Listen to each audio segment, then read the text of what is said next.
Nina bakambombosho omnyama nazi indaba ze1KZNTV nifundela uphilana kacebe ukukhulu kwamzimba umntwana uyakhuleka.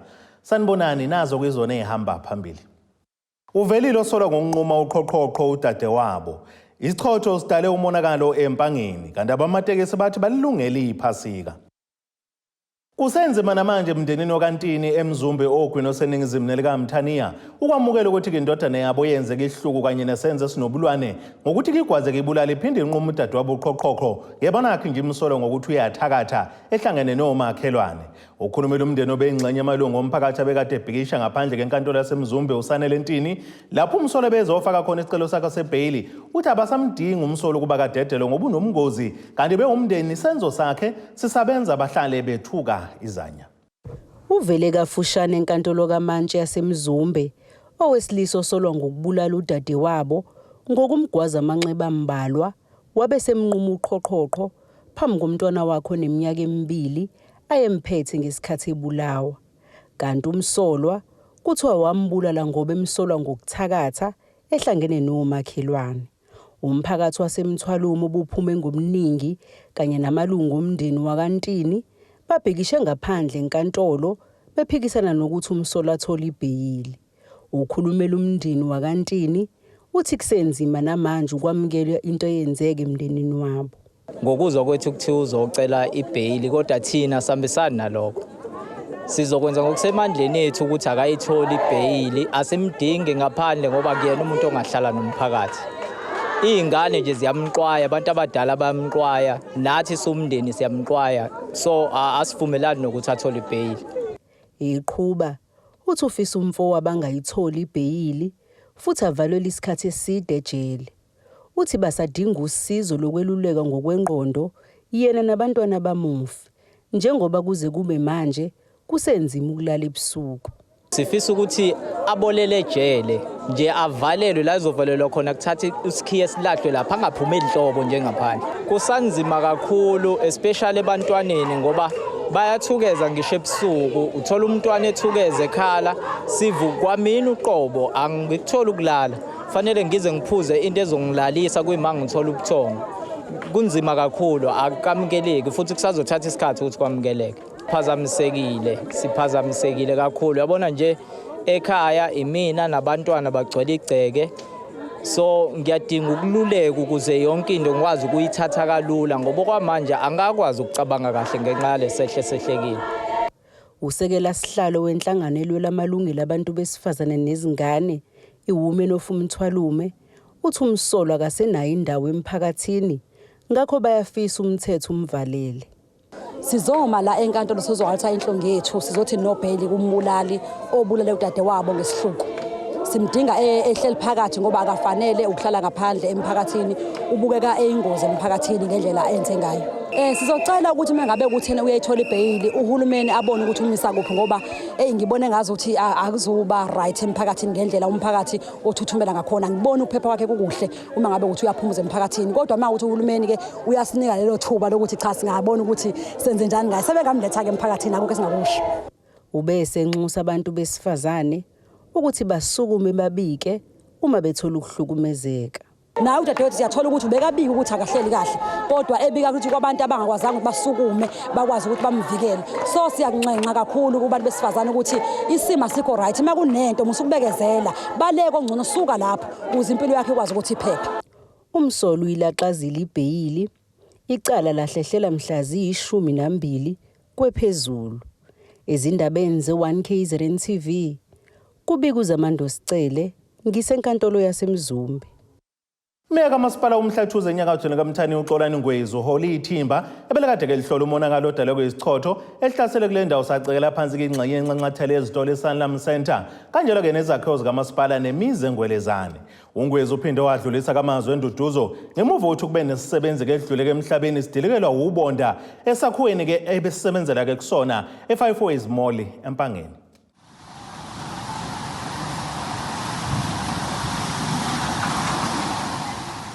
Sishiye kukhalwa ezindaweni eziningi isiphepho esinamandla ehlasele isifunda eKing Cetshwayo izolo.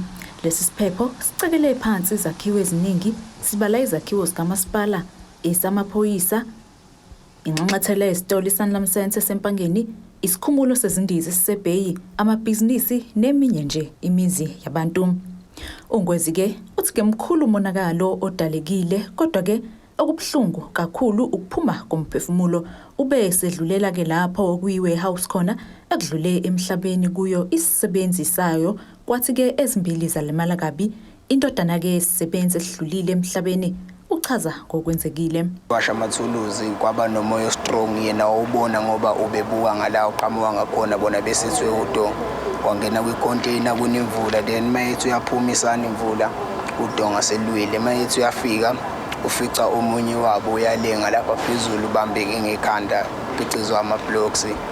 Mayethu uya-checka on the other side uze umunye uyamemeza kambona umemeza ngaphansi kwetini, then bezama ukuremove itini. Mabethi bayi-remove itini, if ebone nobaba then ethuka ukuthi awubaba emmemeze thola ukuthi ubaba kasekho. Njengoba-ke bevakashele le ndawo bashiye umkhuleko kanjalo namazwi enduduzo emndenini nalabo kade besebenza nabo. Ingeke eminye imizi ekhahlamezekile ngisho amadolobheni kuhamba ama-tiles, kwalimala iy'moto, kwalimala amabhizinisi amanye akhona empangeni. Osomabhizinisi ekuseni bebezama ukuhlanganisa bebona ukuthi impilo iqhubeka kanjani ukuze umnotho wethu ungawi. Futhi sesilahlekelwa nayimpilo kaMnumzane Ukhumbane lapha yayi-5 Mall. Sidlulisa amazwi enduduzo-ke kumndeni wakhe, umndeni wakamjadu nomndeni wakhona kwaKhumbane. uNkulunkulu ngathi angabaqinisa. Is a very bad experience, especially kulawe besebenza naye. Nesithokozayo ukuthi bakhona abanye ababili abasindile aba-receive i-medical attention esibhedlela saseNgwelezane. Sibonga kakhulu kulokho. Sidlulisa futhi induduzo kubantu laba besebenza nabo. uMashimane ephendula umbuzo ukuthi-ke ngabe-ke bakulungele kangakanani ukubhekana nezimo ezifana nalezi esikhathini esizayo. Uphendule wathi, ngicabanga ukuthi izimo lezi ezifana lezo kuthiwa ama-disaster, njengoba kuthiwa nje i-disaster noma kumbe isimo esehlavela ongakulindela.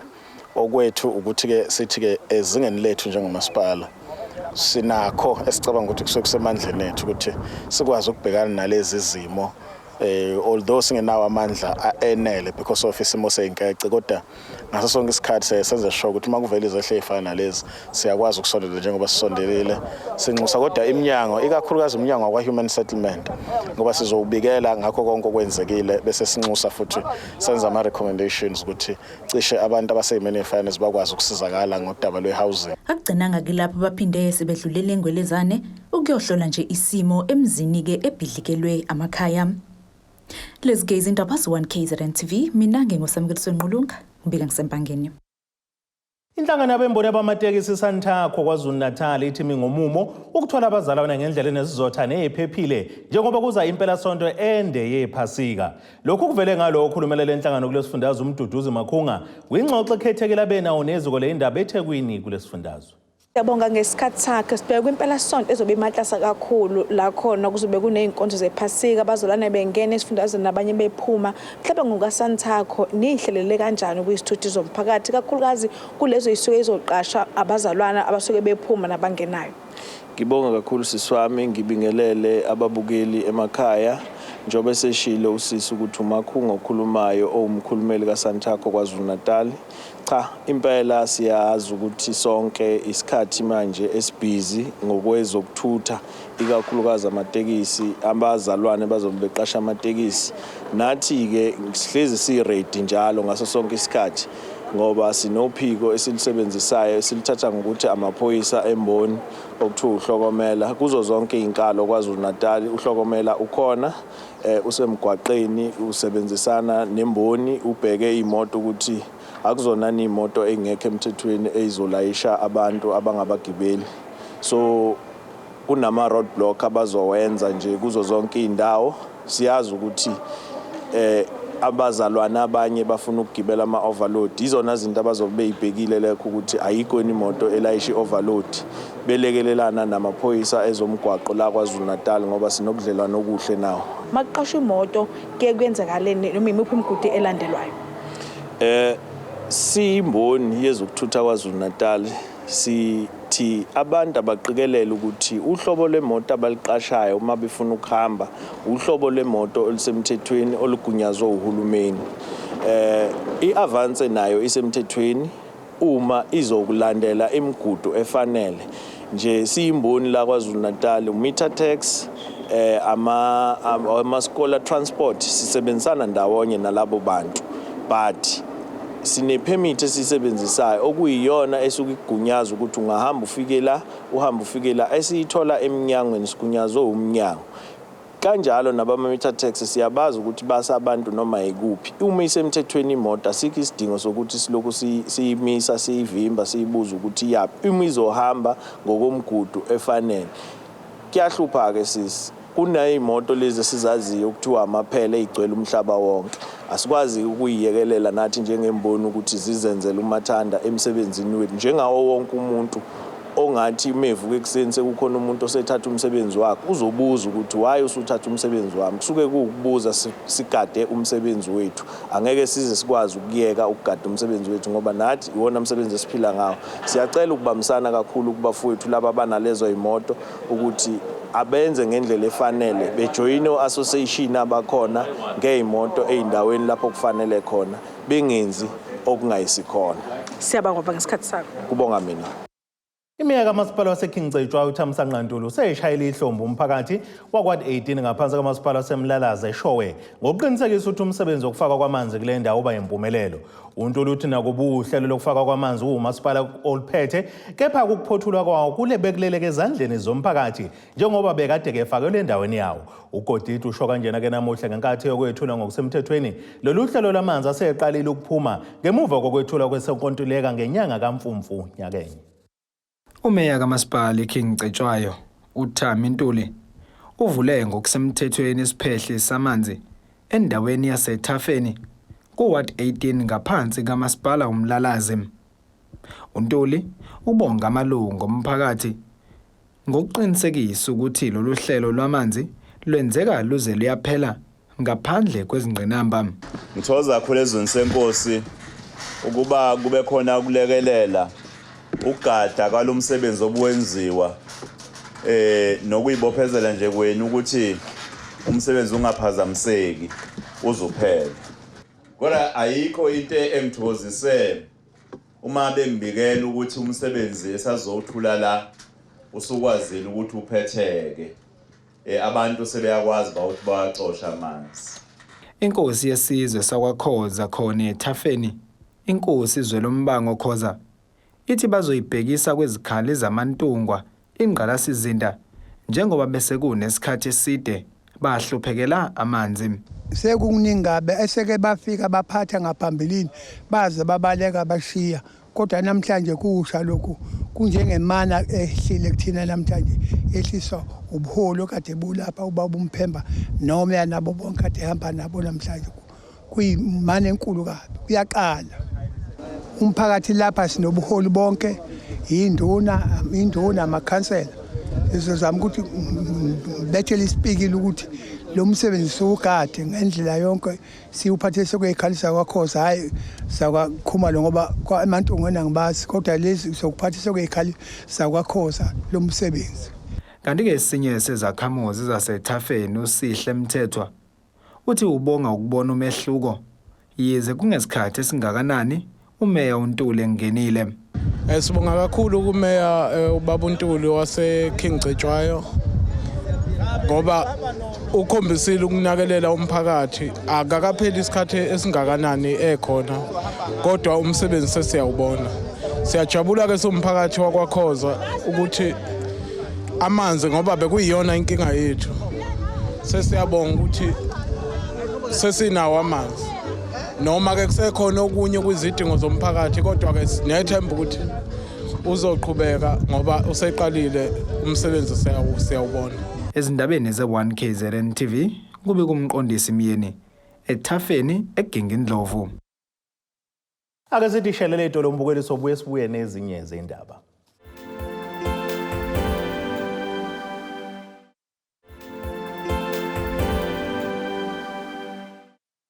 Asibonge siphinde sinamukele nisabukele zona indaba ze1KZNTV nazo kuyizona esithi ngezihamba phambili. Uvelile osolwa ngokunquma uqhoqhoqho Udadewabo. Isichotho sidale umonakalo empangeni kanti abamatekisi bathi balilungele iphasika. Umholi weDemocratic Alliance KwaZulu-Natal uFrancois Rogers uhambele idolobha laseMdoni ngemuva kokuthola umbiko ukuthi abenhlangano yosomabhizinisi bendawo basabisa ke izisebenzi zakamasipala kwaseMdoni emzini ogwini oseningizimu nalesifundazwe eyithutha kuDodi nokwaphoqa ukuthi kumenze ukusebenza kwalomasipala. Rogers uthi ngokuzwa kwakhe uthuthuva lwasuswa ukuthi kunenkampani eyanikeza ke tender yemali engango-48 million amarandi yokulungiswa komgwaqo. Umasipala uMdoni oholwa yiqembu le-ANC sekuphela izinsuku ezinhlanu kumenze ukusebenza kwawo. Lokhu kulandela ukuthi inhlangano yosomabhizinisi bendawo basabisa abasebenzi bakamasipala uMdoni abathutha uDodi nokwaphoqa ukuthi kumenze ukusebenza kwalo masipala. Umholi we-DA kwisifundazwe KwaZulu-Natal uthuthuva kulo masipala luqale ngokuthi umasipala unika inkampani iBev Consulting Construction ithenda yokulungisa umgwaqo ka-48 million.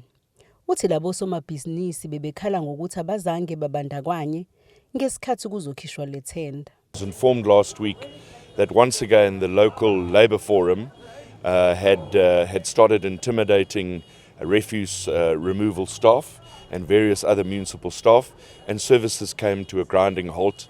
The municipality, licensing, traffic department, everything was closed due to intimidation. And I thought I would like to come and see the situation for myself. So the background behind the story, apparently there was a contract, a roads contract issued to the tune of 48 million. And the local labour forum here were very unhappy because they weren't involved in the particular awarding of the contract and to be part of those being employed. Uqhuba uthi kumethusile ukuthi izinto ziqala ukusebenza kulo masipala ngomsombuluko ngoba sekhipha istatement kungqongqoshe izokubusa ngokubambisana nezindaba zomdabu ukuthi uzohambela leli dolobha kanti utho umasipala abaningi babhekene nezinselelo. Just yesterday everything started working again because I'd made a statement to the MEC last week that I was going to come down and see the situation for myself. So, you know, clearly if one looks at the audit outcomes of municipalities in the province, where only 4 municipalities have managed to receive clean audits, it tells you exactly what's happening on the ground. No matter where you live, eThekwini, eThekwini, Kokstad, everything is falling apart with local government. uRogers uthi labantu abajujwa iqembu komasipala kuyayidlala indima kwizinkinga ezibhekene nomasipala ngoba basuke bengenalo ulwazi lomsebenzi abawenzayo kanti nomnyango ayikho into oyenzayo ukulungisa isimo ikakhulukazi komasipala abaphethwe yibo. Cadre deployment is collapsing their municipalities.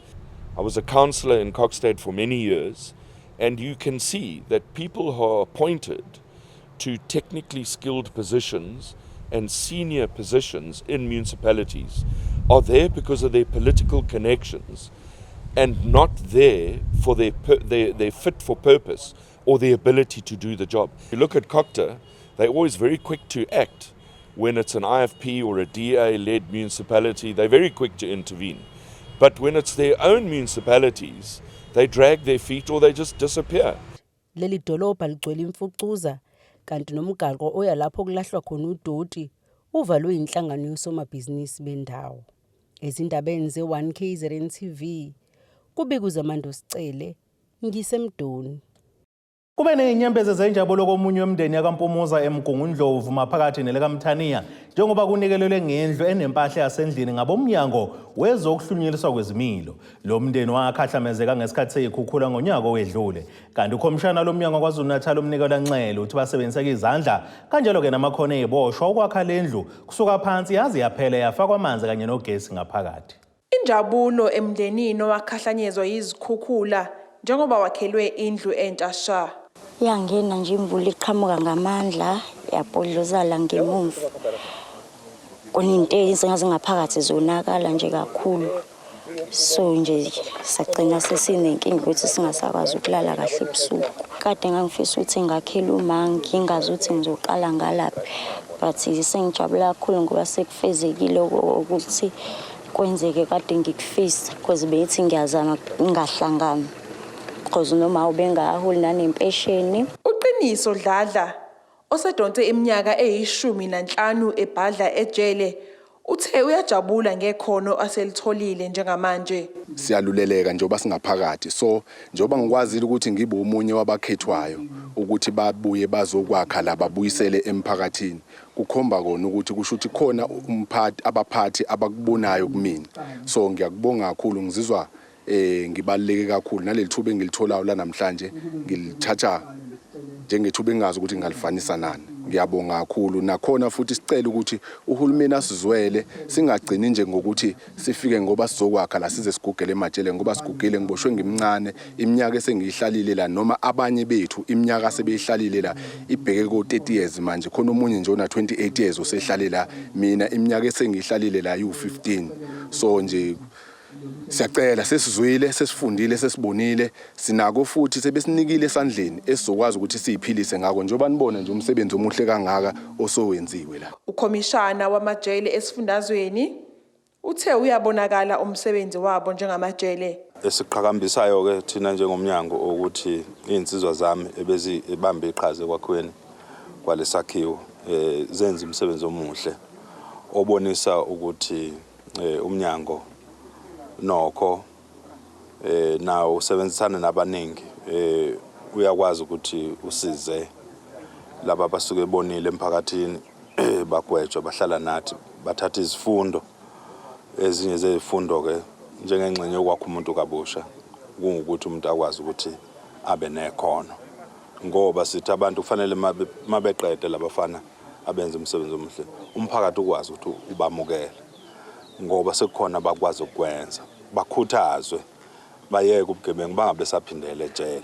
Nomunye umntwana bakwazi ukumkhulu ukuthi hayi kuyejela kusiza, ungasifunda iskill noma ikhono la ngaphandle uqhubeka usebenza, akudingi ukuthi uzojika ejele. So sekungubufakazi esithi nokho umnyango uyasebenza ukuthi ulungise isimilo, akulona igama nje ukuthi correctional services.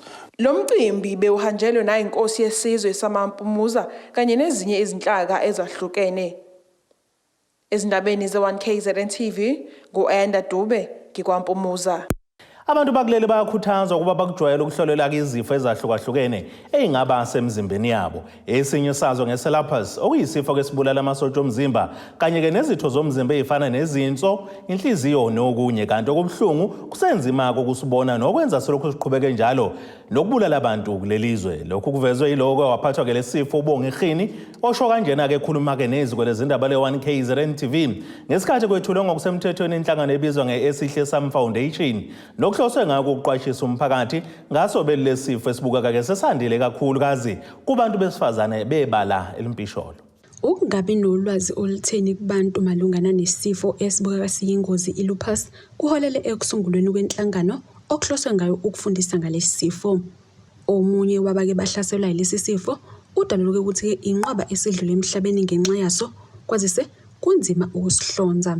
Kwakuba nezinto eziningi emkhuhlane engalapheki, ilonda emlomeni, ngine-shortness of breath, ngiluze inwele.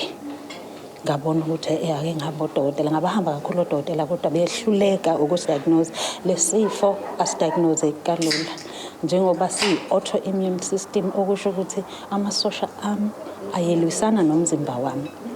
Kugcine ke sek-affecta ama-organs ami, e-affectekile ama-lungs, ama-kidneys, isibindi, iskin.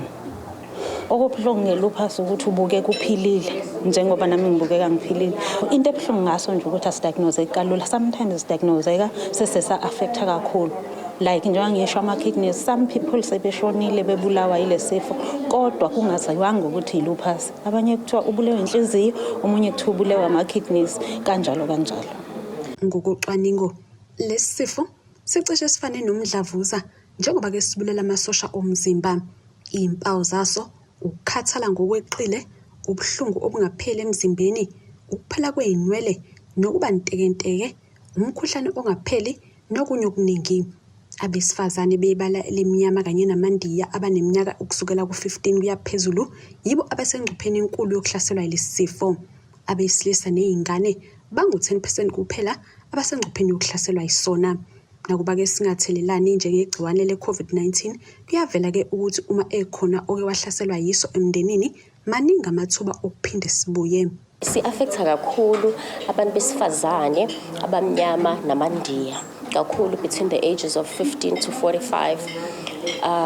So umuntu wesifazane kuleyo age group, you are likely to obviously get ilupus. So ilupus kumele ukuthi uyivikelele as a person nje. Unfortunately njengamanje ama-stats still asaqhubeka yenziwa. There are not 100% research eshoyo ukuthi itholakala kanjani. Ukheni ugqugquzele umphakathi ukuba-ke uyisukumele phezulu izinto ongayiboni kahle, ikakhulukazi eyithinta impilo. Engifundile ngale sifo nokuthi ngifisa abantu bayiqaphele ukuthi abayinakekele futhi ungathathi ngokuthi hayi amahlala khona. Noma yini ekuphethe hambe kudokotela. Ubuyele kudokotela. Uze umcele manje sesinawo ama-rights okuzicelela kudokotela ukuthi hayi ngeke ngizwe ngesifo esikanje kanje, ngiyacela ningenza ama-check. Nabo odokotela ngicabanga ukuthi ngenxa yokuthi phela nabo bebengacabanga ukuthi sikhona kubantu abamnyama, so akufiki ngokusheshsha kubona ukuthi ake sibheke kwi-lupus. Kodwa since sebazi ukuthi akhona ama-patient, ngiyafisa ukuthi naka-government, ngoba kakhulu asibonakali ko-government, sengathi bangazama nabo ukuthi banyusele ukubheka ukwenza lama-blood test, ngoba sitholakala ngokwenza ama-blood test. Ey'ndabeni ze-1KZNTV, kubika uNtombi khona Mvubu, ngiseThekwini. Ake siphinde sithi ishelele itolo umbukelo sobuye sibuye nezinye zindaba.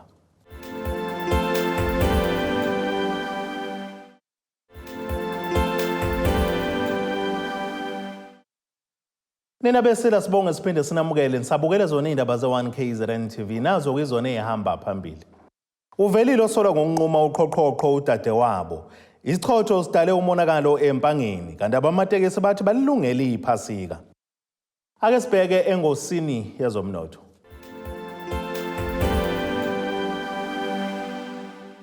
Iranda kuleli ibiza u-17.80 uma liqhathaniswa nedola laseMelika bengu-22.11 kupondwa waseBrithani, libe ngu-19.41 kwi-euro yase-Europe. Intengo yegolide ime $1,981.09 ounce, kanti intengo yoyilo ongahluziwe yona ingu-$84.93 umphongolo.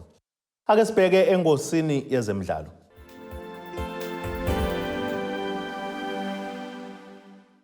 Iqembu leMarumo Gallants lithi lizimisele ngokuhamba ibanga elide kwimidlalo ye-CAF Confederation Cup phezu kwengqinamba ababhekene nazo kwi-DStv Premiership.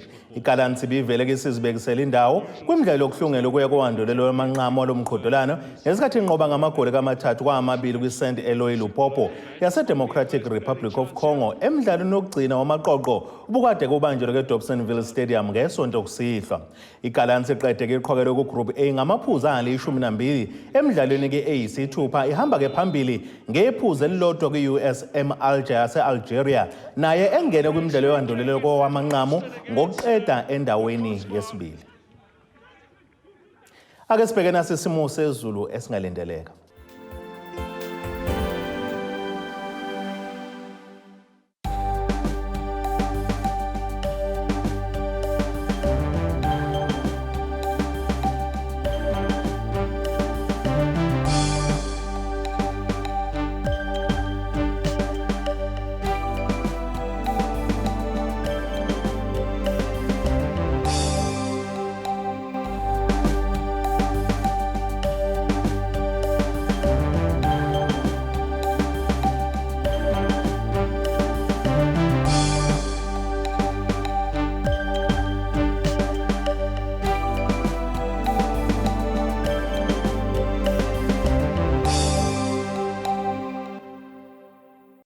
Yani nabakaqambu lankomo zilahlekile zodliwa umdlebe kwasoshangane. Ziyaguqa bese iphaka namuhla sithi khumu kuze kube ngokuzayo.